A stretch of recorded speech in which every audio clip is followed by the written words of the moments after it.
কথা বলতে সাহস পায়নি।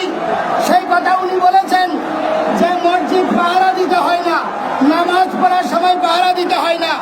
অথচ আজকে আমরা শুনছি মাদ্রাসার ছাত্রদের দিয়ে দুর্গা পূজার পাহারা দেওয়ার ব্যবস্থা হবে।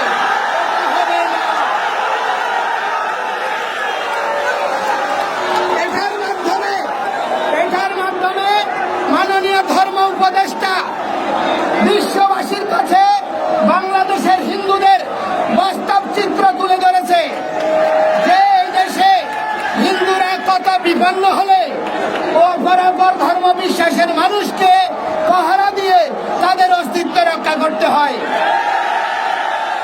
সেই জন্য আমরা এই ধরনের কোন প্রচেষ্টার সঙ্গে সহমত পোষণ করি না। আমরা যারা আমাদের এই সাম্প্রদায়িক নিপীড়নে যে সমস্ত রাজনৈতিক দল পাশে এসে দাঁড়িয়েছে আমরা তাদেরকে কৃতজ্ঞতা জানাই, কিন্তু এটাও বলতে চাই এই ধরনের ব্যবস্থায় আমরা ওই বিড়ালের কাছে মুরগি পোষা হয়ে থাকতে চাই না। আমরা বলতে চাই আজকে স্বাধীনতার পর থেকে আমাদেরকে দুর্গা পূজায় 500 কেজি করে চাল দিচ্ছে, খয়রাতির চাল। আমরা কি ভিক্ষুক? যদি আমরা ভিক্ষুক না হই, আমরা যদি এই জাতি রাষ্ট্রের অংশ হই, ত্রাণ তহবিলের অর্থ দিয়ে কেন আমাদেরকে প্রহসন করছে? কেন হিন্দু ধর্মীয় ফাউন্ডেশন হচ্ছে না? রাজনৈতিক দলগুলি তাদের মদত পুষ্ট কিছু দালাল তৈরি করার জন্য কল্যাণ ট্রাস্টের ট্রাস্টি বানিয়ে কিছু হিন্দু লিডারের মাথা কিনে নিয়ে তাদেরকে দিয়ে হিন্দুদের বিরুদ্ধে বক্তব্য দেওয়া হচ্ছে। এই ধরনের প্রবণতার বিরুদ্ধে আমরা সনাতনীরা সবাই একসাথে লড়ব। আমরা কোন বিদেশি রাষ্ট্রের কোন বিদেশি প্রভুর সহযোগিতা চাই না। অতীতে যেমন সাধু সন্তরা আত্মবলিদান করেছে আমরা আত্মবলিদান করব, কিন্তু এই ভূমি ত্যাগ করব না।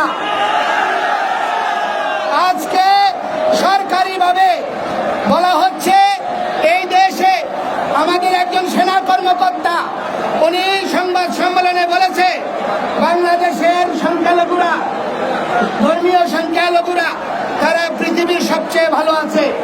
ভালো থাকার একটা প্রমাণ দেই, এই বাংলাদেশে এনিমি প্রপার্টি আইনের মাধ্যমে সরকারিভাবে বিএস কোডিয়ানে উল্লেখ রয়েছে এই দেশের মানুষের নাম আর তার বর্তমান স্থিতি হচ্ছে হালসাং ভারত। তাহলে সরকার স্বীকার করে নিয়েছে এই দেশের মানুষ পালিয়ে ভারত চলে গিয়েছে। আজকে অনেকে সীমান্তে 2 জন হিন্দু মারা গিয়েছে, এজন্য মায়া দরদ দেখাচ্ছে, ইন্ডিয়ার বিরুদ্ধে স্লোগান দিচ্ছে। তো আমি বলতে চাই তারা কেন সীমান্তে গিয়েছে আগে ওইটা খুঁজে নিন। তারা কেন বিএসএফ এর গুলিতে মরতে গিয়েছে? কারণ এখানে বেঁচে থাকা তাদের জন্য একটা জীবন মৃত্যুর প্রহসন ছাড়ার কিছুই নয়। এই পরিস্থিতি কোনোভাবে আমরা মেনে নিতে পারি না। একটা জিনিস মনে রাখবেন, বাংলাদেশের মানুষকে আজকে আপনারা রোহিঙ্গাদেরকে সংরক্ষণ করছেন।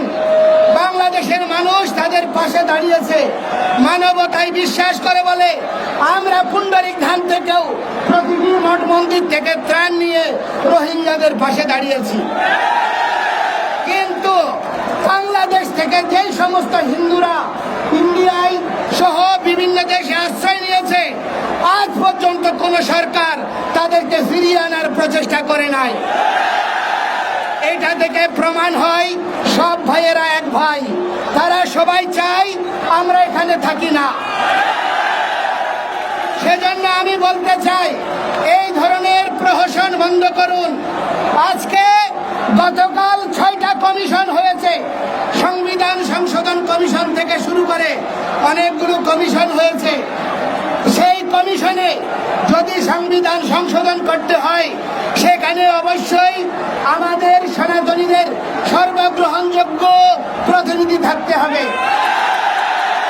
না হলে কোন সংবিধান পরিবর্তনকে আমরা সমর্থন করব না। আমাদের নিয়ে দেবোত্তর সম্পত্তি আইন নিয়ে 13 সাল থেকে প্রহসন হচ্ছে, আজ পর্যন্ত থেমে নয়।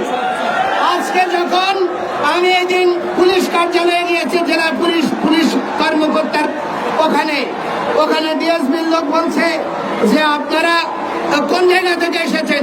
আমি বলছি ফুলবাড়িগ্রাম থেকে। ও আপনারা জায়গা দখল করেছেন, আমার ধর্মের জায়গা, দেবতার জায়গা। আমরা যদি দখলবাজ হই তাহলে যারা দখল করছে তাদের পরিচয়টা কি? এই ধরনের প্রবণতা পরিত্যাগ করুন। আমি এই চট্টগ্রামের কৃতি সন্তান ডক্টর মোহাম্মদ ইউনূসের কাছে অনুরোধ করব, আজকে চট্টগ্রামবাসী জেগে উঠেছে, তারা আর ঘুমিয়ে নাই। আপনি যদি এই চট্টগ্রামে শান্তি